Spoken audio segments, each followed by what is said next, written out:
Cut a rectangle from an unused cardboard box. Stick facial tissues onto one side of the cardboard to create the mop head.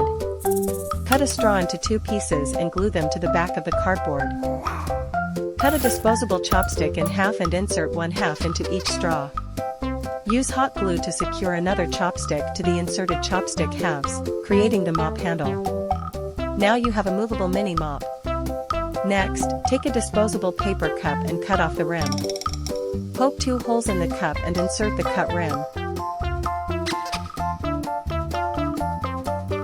Folding it down to create the bucket handle.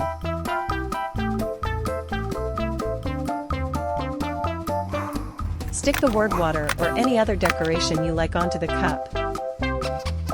Drape a small piece of tissue over the side, like a cleaning cloth in a bucket. Now the mini bucket is also complete. Thanks for watching. Don't forget to like, subscribe and share. See you next time.